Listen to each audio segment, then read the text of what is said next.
The federal government had every right to deploy federal security forces and use force in order to apprehend those implicated in massive corruption and gross human rights violations.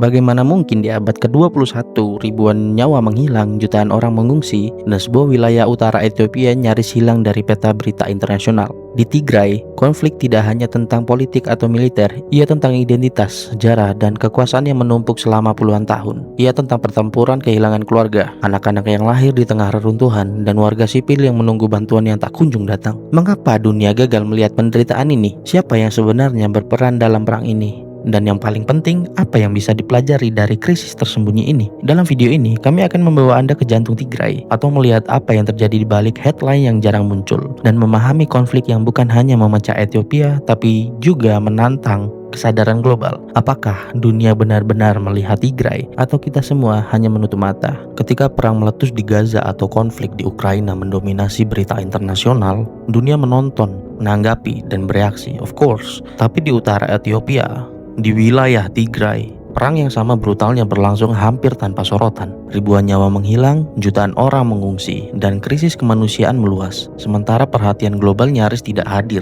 Bukan ingin membandingkan seberapa parah genosida, tetapi siapa yang memutuskan konflik mana yang layak dilihat, dan siapa yang memilih untuk menutup mata? Di Tigray, perang bukan hanya tentang politik atau militer, ia tentang sejarah, identitas, dan kehidupan manusia yang hancur oleh kekerasan sistematis. Anak-anak lahir di tenda pengungsian, perempuan menghadapi kekerasan, dan ribuan keluarga masih menunggu bantuan yang tidak datang. Video ini akan membawa Anda ke jantung konflik yang sering terlupakan itu. Anda akan melihat fakta yang nyaris tidak terdengar, memahami dinamika politik dan etnis, dan bertanya kepada diri sendiri, mengapa dunia begitu cepat bereaksi untuk satu perang, tapi diam untuk yang lain? Benarkah kita tidak peduli? Selamat datang di Malas Media.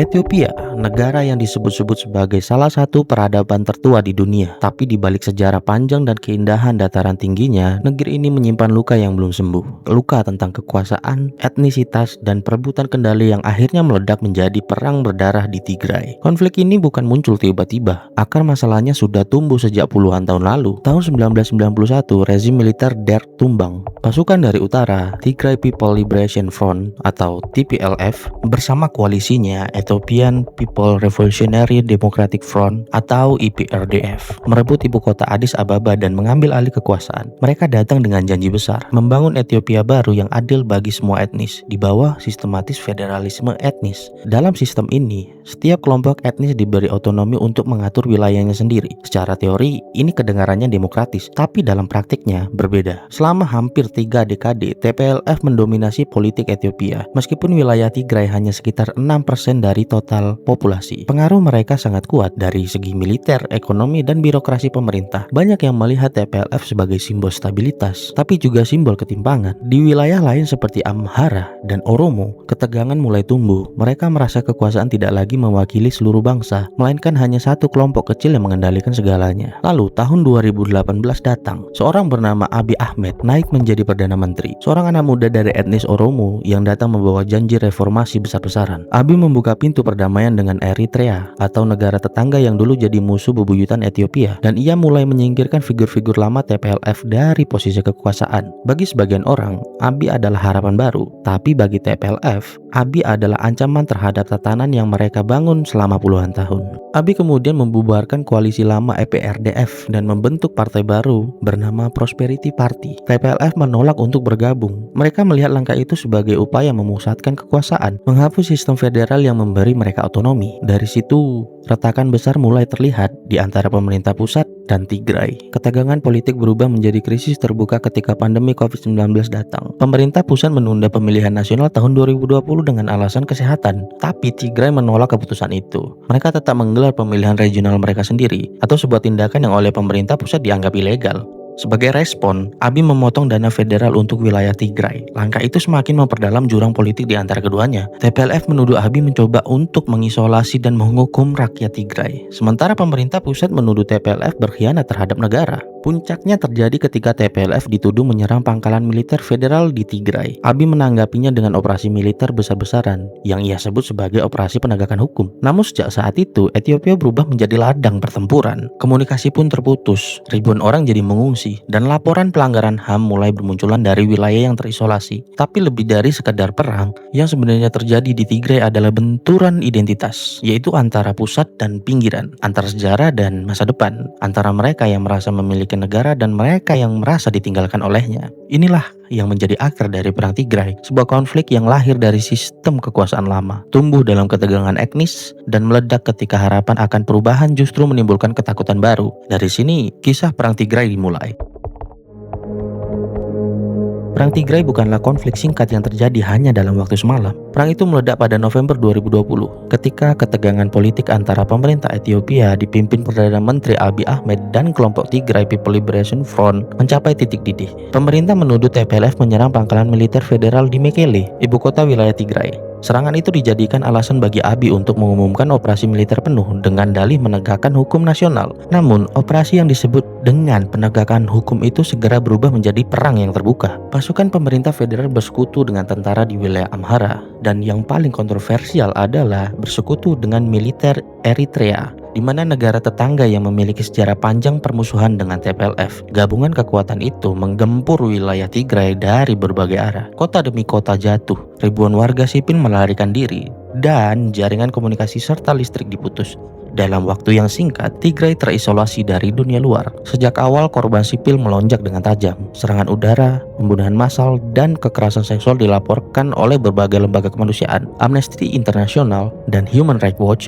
mencatat sejumlah kejahatan perang, termasuk eksekusi tanpa pengadilan dan pemerkosaan sistematis terhadap perempuan Tigray. Rumah-rumah yang tidak bernyawa ikut dibakar, gereja dirusak, dan desa-desa dibiarkan hancur tanpa pertolongan. Konflik tersebut juga memicu eksodus besar-besaran. Eksodus sendiri adalah sebuah perpindahan massal dari tempat satu ke tempat yang lainnya. Ratusan ribu warga sipil terpaksa meninggalkan rumah mereka dan mencari perlindungan di Sudan, negara tetangga di barat Ethiopia. Laporan UNOCHA memperkirakan lebih dari 2 juta orang menjadi pengungsi internal. Sementara lebih dari 600 ribu warga sipil tewas, baik secara langsung akibat perang maupun karena kelaparan dan kurangnya akses medis. Situasi kemanusiaan semakin memburuk ketika pasukan pemerintah memblokade Tigray, menutup akses bantuan dan jalur logistik. Perserikatan Bangsa-Bangsa menyebut blokade ini sebagai salah satu krisis kelaparan paling parah di abad ke-21. Data dari WFP menunjukkan bahwa 9 dari 10 penduduk Tigray tidak memiliki cukup makanan, dan ratusan ribu anak mengalami malnutrisi akut. Rumah sakit kehabisan obat, tenaga medis bekerja tanpa peralatan dasar, dan sebagian besar sekolah berhenti beroperasi. Di sisi lain, propaganda dan disinformasi memperkeruh suasana. Media pemerintah menuduh TPLF sebagai organisasi teroris, sementara kelompok Tigray menuduh pemerintah melakukan genosida. Dalam kondisi komunikasi yang dibatasi, sulit bagi dunia luar untuk memastikan kebenaran laporan dari lapangan.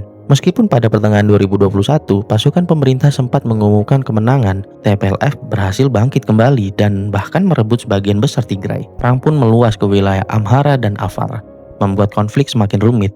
Pertempuran terus berlangsung hingga akhir 2022, ketika tekanan internasional akhirnya mendorong kedua belah pihak untuk menandatangani perjanjian damai di Pretoria, Afrika Selatan. Tapi perdamaian di atas kertas tidak serta-merta menghapus luka di lapangan. Banyak wilayah terpecah antara pengaruh pemerintah federal dan pasukan Tigray. Trauma psikologis dan kehancuran infrastruktur membuat proses pemulihan berjalan sangat lambat. Di balik statistik dan angka-angka itu, tersimpan sebuah tragedi manusia, kehilangan keluarga, rasa takut yang menahun, dan generasi anak-anak yang tumbuh tanpa sekolah serta tanpa rasa aman.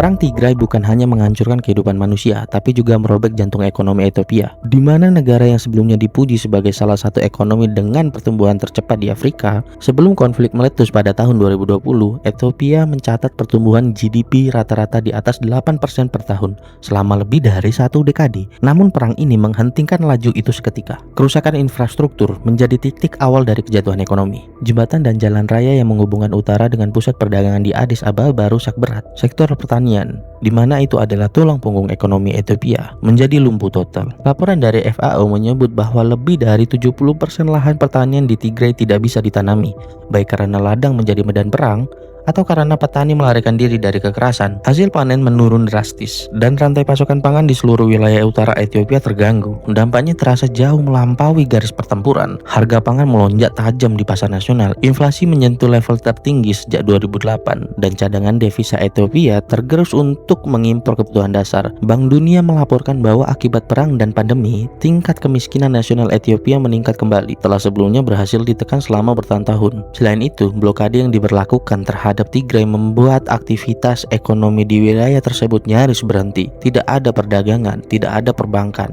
dan tidak ada bahan bakar. Warga yang sebelumnya hidup dari berdagang dan bertani kini bergantung sepenuhnya pada bantuan kemanusiaan. Banyak keluarga yang menjual perabotan mereka atau hewan ternak terakhir mereka hanya untuk bisa bertahan hidup walaupun hanya 1 minggu. Krisis ini menciptakan efek domino terhadap stabilitas sosial. Di berbagai kota besar, pengangguran meningkat, investasi asing ditunda, dan proyek infrastruktur pemerintah berhenti. Sementara itu, nilai tukar BIR atau mata uang Ethiopia terus melemah. IMF mencatat defisit fiskal negara mencapai titik tertinggi dalam 2 dekade terakhir. Namun di atas semua itu, dampak paling menghancurkan tetap pada sisi kemanusiaan. UNOCHA dan UNICEF melaporkan bahwa lebih dari 20 juta orang di Ethiopia membutuhkan bantuan kemanusiaan pada puncak perang, dengan lebih dari 5 juta di antaranya berasal dari Tigray. Krisis pangan akut menjalar hingga wilayah Amhara dan Afar yang dimana juga ikut terdampak oleh pertempuran. Rumah sakit menjadi kekurangan obat dan tenaga medis bekerja dalam kondisi ekstrim.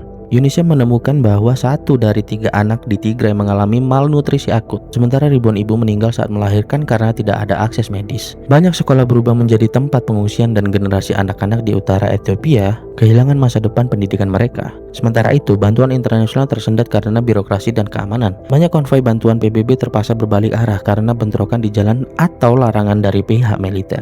Lembaga seperti World Food Program atau WFP berulang kali memperingatkan bahwa jika blokade terus berlangsung, jutaan nyawa akan hilang bukan karena peluru tetapi karena kelaparan. Konflik ini juga mengguncang tatanan sosial antara etnis di Ethiopia. Banyak warga Tigray di luar wilayah mereka mengalami diskriminasi, penahanan tanpa proses hukum, bahkan kehilangan pekerjaan hanya karena identitas etnis. Laporan Human Rights Watch menegaskan bahwa diskriminasi sistematis ini memperburuk luka sosial yang sudah mendalam. Ketika perjanjian damai ditandatangani pada akhir 2022, ekonomi Ethiopia sudah berada di ambang krisis total. Pembangunan kembali wilayah utara membutuhkan dana miliaran dolar, sementara pemerintah pusat menghadapi tekanan utang luar negeri dan kebutuhan bantuan kemanusiaan yang luar biasa besar.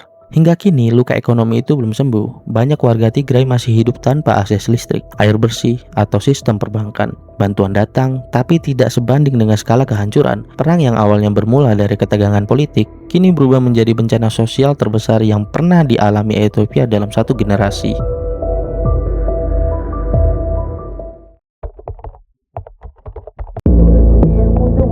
Ketika dunia mulai menatap ke arah lain, perang di Tigray perlahan memasuki babak baru.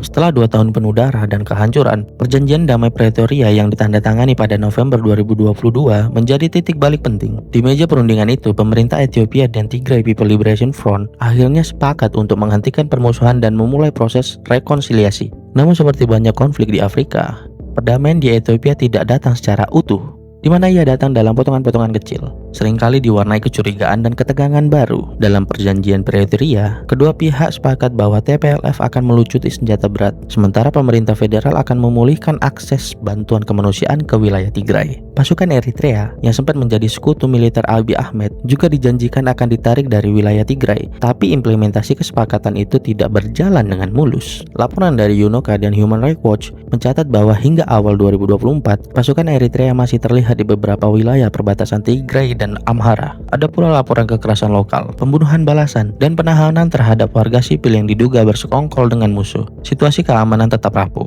dan kepercayaan antar pihak masih tipis. Meskipun demikian, ada tanda-tanda kemajuan. Pemerintah Ethiopia telah mencabut status teroris untuk TPLF, membuka jalan bagi partisipasi politik Tigray di tingkat nasional. Bantuan kemanusiaan mulai kembali mengalir, ya meskipun belum stabil, dan komunikasi dengan dunia luar perlahan dipulihkan. Beberapa jalur transportasi utama ke Mekele telah dibuka kembali dan pasokan listrik mulai pulih di sejumlah wilayah. Dari sisi ekonomi, IMF memperkirakan pertumbuhan Ethiopia akan mulai pulih kisaran 5% pada 2024. Meskipun masih jauh dari tingkat sebelum perang, pemerintah Abiy Ahmed meluncurkan program nasional dialog, sebuah inisiatif yang bertujuan menyatukan berbagai kelompok etnis dan politik yang sempat terpecah akibat perang. Tapi banyak pihak yang skeptis. Beberapa menilai dialog ini lebih bersifat simbolik ketimbang substantif. Di lapangan, luka sosial masih terasa. Ribuan keluarga masih mencari anggota keluarganya yang hilang. Banyak perempuan korban kekerasan seksual belum mendapatkan keadilan, dan sebagian besar pelaku tidak pernah diadili. Di desa-desa Tigray, rumah-rumah masih terbakar, ladang masih kosong, dan generasi anak-anak kehilangan dua hal sekaligus, yaitu masa kecil dan masa depan.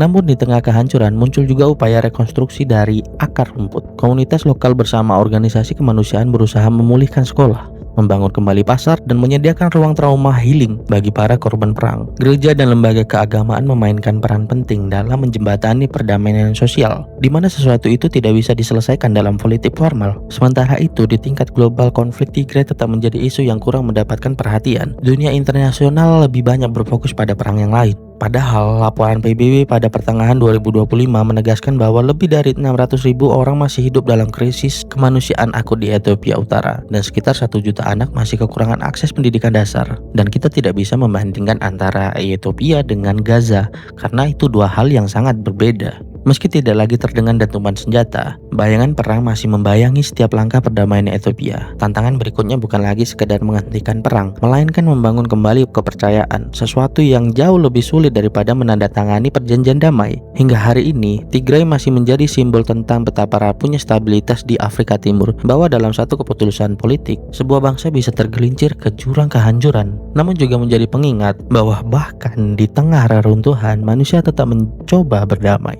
Bukan karena perang telah berakhir, tapi karena mereka sudah terlalu lelah untuk terus berperang.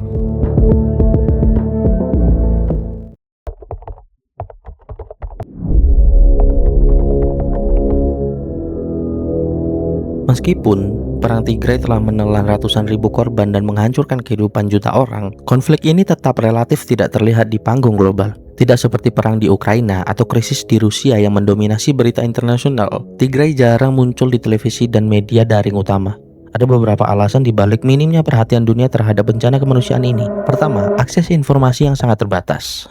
Selama perang, pemerintah Ethiopia memutus jaringan internet dan komunikasi telepon di Tigray. Jurnalis asing tidak diizinkan masuk wilayah konflik. Laporan yang keluar dari Tigray sering berasal dari organisasi kemanusiaan atau warga yang berhasil menyelundupkan informasi melalui satelit atau pesan singkat. Hal ini menciptakan kesenjangan besar antara apa yang terjadi di lapangan dan apa yang diketahui dunia. Kedua, kompleksitas politik dan etnis. Konflik Tigray bukan sekedar perang antara negara dan pemberontak, melainkan pertarungan internal yang melibatkan identitas etnis, sejarah politik, dan persaingan kekuasaan. Banyak media internasional menghindari meliput detail etnis dan politik yang kompleks ini karena sulit dijelaskan dalam format berita cepat atau khawatir menimbulkan kesalahpahaman. Akibatnya, narasi perang Tigray sering disederhanakan menjadi konflik internal Ethiopia, padahal faktanya jauh lebih rumit. Ketiga, kurangnya lobby diplomatik dan geopolitik.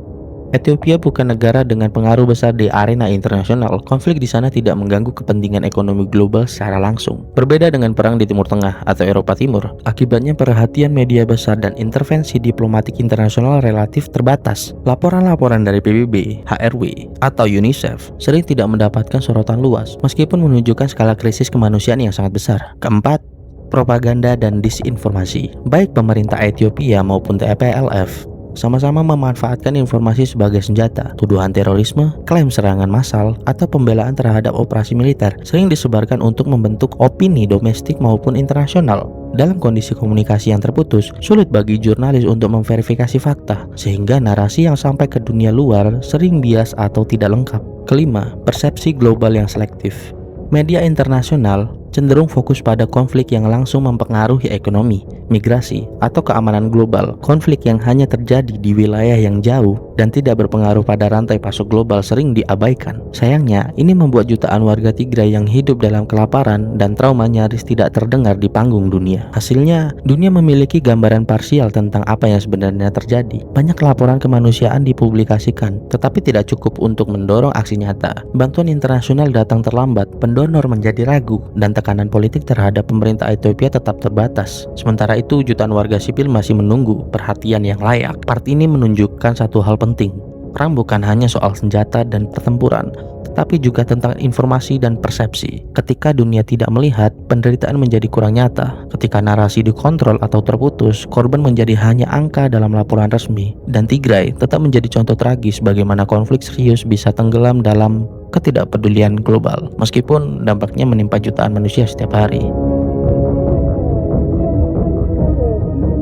The killing continues. Recently, we buried another 7 bodies near the church.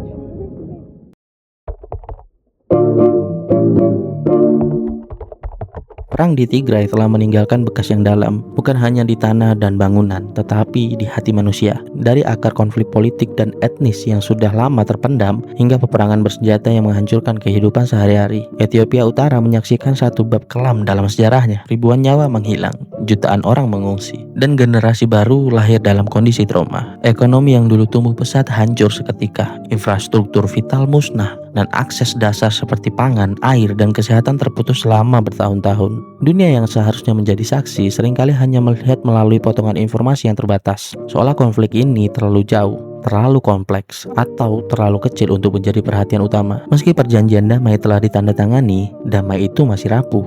Luka sosial dan psikologis tidak bisa ditutup dengan kesepakatan politik semata. Pemulihan membutuhkan waktu, kesabaran, dan perhatian berkelanjutan dari pemerintah, masyarakat internasional, dan seluruh rakyat Ethiopia sendiri. Tigray mengingatkan kita bahwa perang bukan hanya soal senjata dan strategis militer, ia adalah tentang manusia, identitas, kepercayaan, dan keadilan. Ketika informasi tidak sampai, ketika perhatian dunia tertunda, penderitaan tidak hilang. Ia hanya menunggu, diam-diam di balik kabut politik dan batas wilayah. Dan mungkin pesan terbesar dari Tigray adalah, perdamaian tidak cukup hanya di atas kertas. Ia harus terwujud di kehidupan sehari-hari. Dalam mata anak-anak yang ingin sekolah, dalam ladang yang bisa ditanami, dan dalam hati masyarakat yang ingin percaya lagi pada masa depan mereka. Tigray bukan sekedar catatan perang di peta dunia. Ia adalah cerita manusia yang menuntut untuk didengar, dipahami, dan tidak dilupakan.